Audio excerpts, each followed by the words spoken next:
Jack. So my name is Conrad Woodall. I'm a former police officer and college professor. I have about 25 years working with sexual assault trauma survivors. Many of those survivors had childhood trauma histories, and I have a master's degree in forensic psychology. My current position, I serve as the Director of Operations for Cleveland Hospital, which is a K-12 charter school here in Post Falls. Some of my job duties there, I head up our suicide prevention team. I run our behavioral threat assessment team, which is where we're looking at serious threats, kiddos that might, be a potential active shooter type situation. I handle our child custody cases. Pretty much any of the things that have to do with potential trauma, abuse, situations like that going on in the school, I deal with. So I had some comments, and I've kind of adjusted them as I've listened to the testimony that was taking place this morning. And the first thing I wanted to address was Representative Earhart's bill, which she's not in here right now, but I can speak from personal experience. My wife actually is, she's on break now, waiting for back surgery, but she is a forensic nurse at Kootenai. And the law that Representative Earhart wrote, it's not being utilized correctly, and we heard that today with Scott. And I can tell you that their policy for my wife's parenting team is also the same. They don't, if there's no parental consent, they will yank. And if you read that bill, which I would urge anybody, if you're still here with organizations, I want you to read the bill. It defines healthcare service. And it says, means a service for diagnosis, screening, examination, prevention, treatment, cure, care, or relief of any physical or mental health condition, illness, injury, defect, or disease. A forensic exam is for the purposes of collecting criminal evidence. It is not treatment. So there's no reason for these organizations to not be conducting forensic exams based off this bill. What you get is people in risk management that read something, they get all scary, and then they don't do what they should be doing. So if you're listening, get a spine and start doing these bills. Now, there's a second part of this bill that says, no healthcare provider or government entity shall deny a minor child's parent access to health information. In other words, if they have health information in their control, you can't deny it to the parent. There's an exception here. If the parent is subject of an investigation related to a crime committed against the child, and the law enforcement officer requests that the information not be released to the parent. Here's the question. How do you get information of a crime if you can't do a forensic evaluation? Meaning the hospital wouldn't even have possession of the information if they need consent to get the information in the first place. Does that make sense?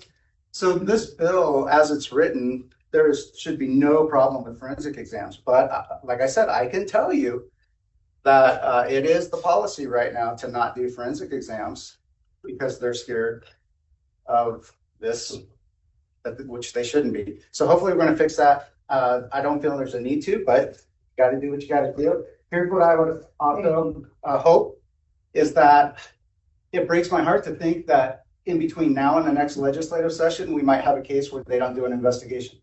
So might I suggest maybe that we try to get an AG ruling on that one point on this legislation in between now and then. So we could possibly just coast with it until we get the next legislative session going.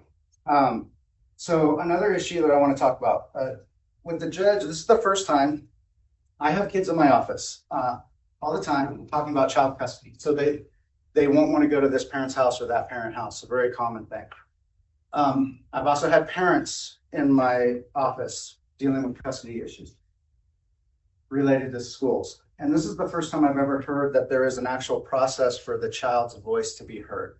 I've never heard that before. I have heard parents and kids complaining that they do not get to speak in court related to this. Now, here's something that is problematic with that.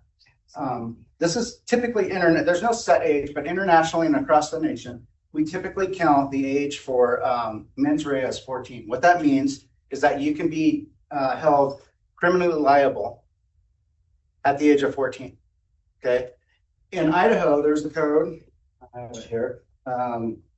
It's 20-509 that details that children ages 14 to 17 can be tried as adults. So if we're talking about a criminal behavior, we will try these kids as adults when they're 14. But when we talk about family court, we won't let them speak as to which house they're going to be more comfortable in, or which house is less abusive. There's also another code in Idaho, 20-509, that details that a minor, 14 and above, can check themselves in for mental health treatment. That was in response to the rising suicide rates of this generation. I think it's good. But you don't need parental consent, because we recognize that a minor, 14, 15, 16, 17 years old, can describe their emotional state and their suicidal ideation to the point of checking themselves into a mental institution. Now, after they get in, you got to call the parents, but they don't need parental consent to check in. So why is it that we're not allowing these kids to speak in court? And like I said, I have, this is the first time I've ever heard of a process, and I don't know if that's just happening in the prior judge's court or not, but maybe there's something legislatively that we can look at, because we've carved out other sections, right, for trying a child as an adult. We've carved out a section for an adult being able to check themselves into a mental facility. Well, maybe we ought to carve out a section that allows the child to have some type of right of speech in family court. I'm going to read for you so I don't forget some of the facts, a case that we had, and it'll tie into another issue. At our school this past year, we had a case involving molestation allegations against an ex-husband. Two girls who had reached adulthood and no longer lived with either parent both came forward with allegations of molestation. It is common for molested children to start reporting after they have exited the stage of development where molestation carries fear and peer embarrassment and rejection. This is stage 5 of Erickson's. In this case, a minor child was still at risk, which was the motivating factor for the older sisters to finally file charges. I was astonished to find out, and I just verified this with our sheriff back here, that Idaho has no process in place for police to serve an emergency protective order at the time of arrest. As a former officer myself, I've served many emergency protective orders in my career, as the sheriff did in his prior term in California. The mother was in my office the day after the arrest, completely distraught that the suspect might come in and sign the minor out because they shared custody. She didn't know what he would do or what he was capable of. Considering the fact that in 2023, the National Center for Missing and Exploiting Kids reported 59% of all Amber Alerts were family abduction cases, I can see why she was terrified. Before she could even begin to file the restraining order, he had already bailed out. Then, because she was unfamiliar with the process and did not articulate the situation well, the court denied her protection order, even though detectives who conducted the interviews determined probable cause for an arrest. This is why other states have officers fill these orders out based on the probable cause they used for the arrest.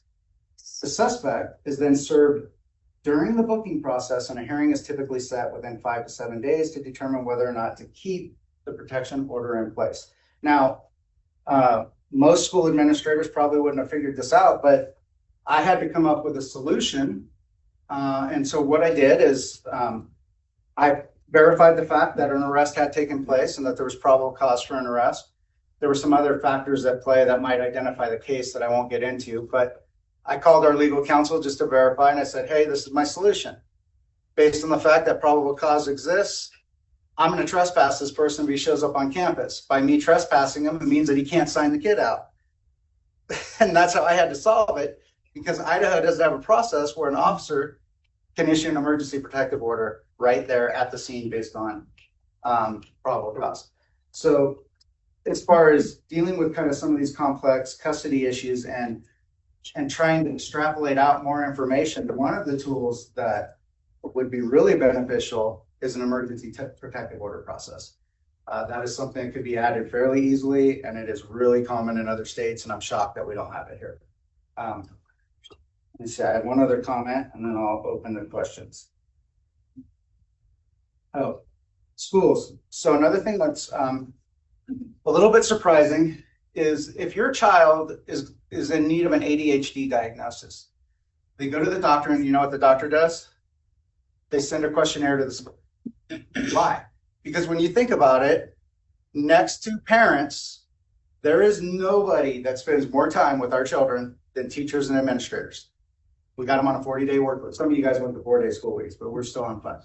But we got them 40 hours a week, plus sports if they're there.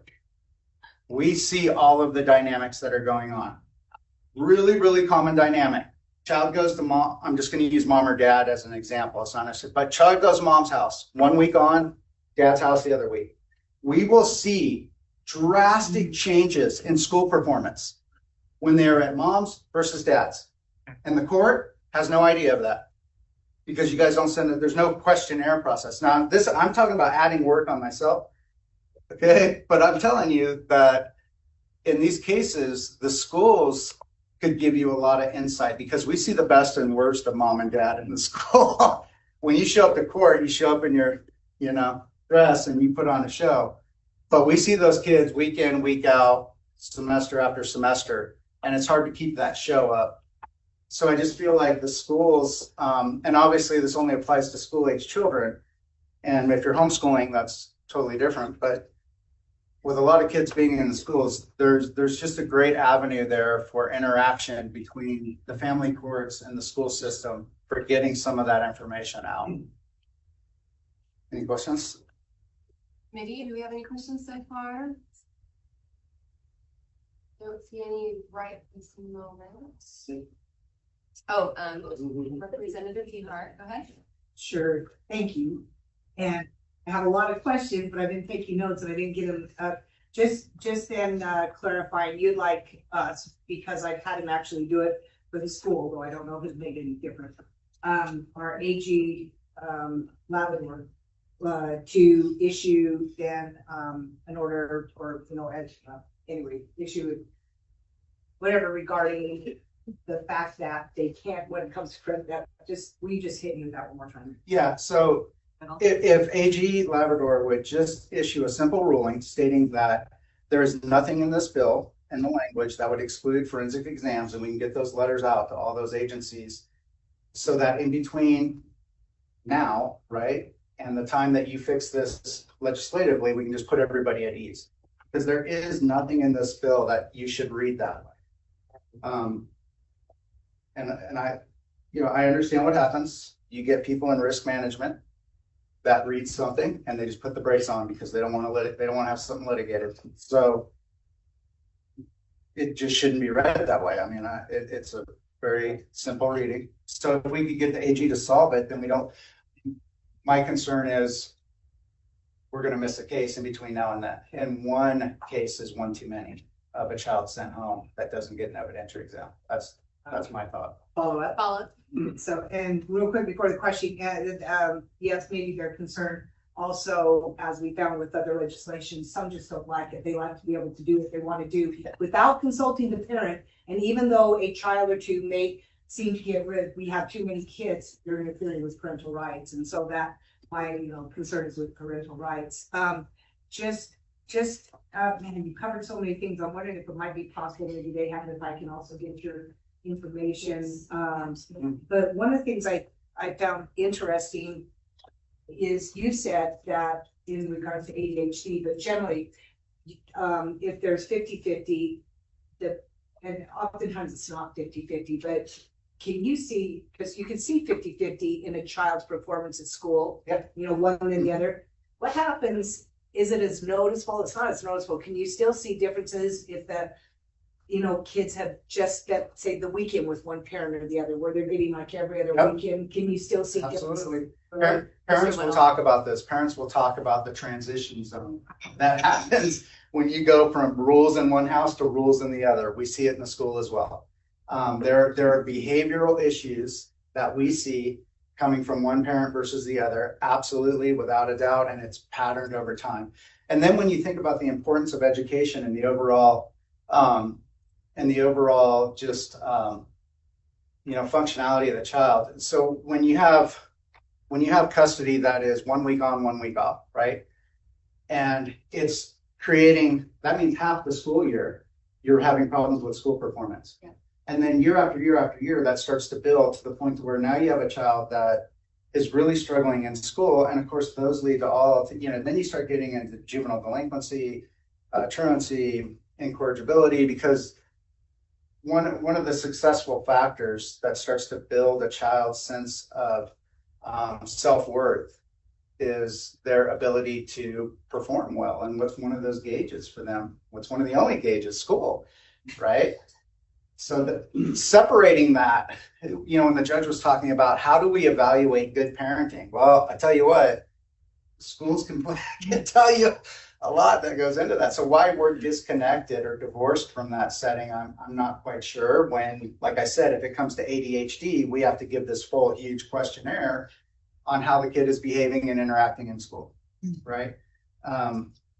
So that's just my thought. Again, I'm creative. There may be some administrators that are hearing this that are not happy because it's going to create work for us. But then the other thing this would do, I call it the waterbed effect. Those of us that are old enough remember the old waterbeds, right? You push down something over here, something pops over here. So that's criminal justice in a nutcase. Go all the way back to prohibition. You push down over here, and what do you create? You create Al Capone, the mafia, speakeasies. We still make money off of touring in Chicago and New York, the speakeasies that were produced for prohibition, right? So one of the problems with letting kids have a voice is you're going to now increase the potential for manipulation of those kids, which means you're going to need to counter that with additional sources of independent people involved in the child's life, because you can predict that the minute parents start realizing that kids have a voice, the manipulation on those kids is going to increase. Does that make sense? So then you have to have mechanisms in place to counter that, and the school would be one of your best ones.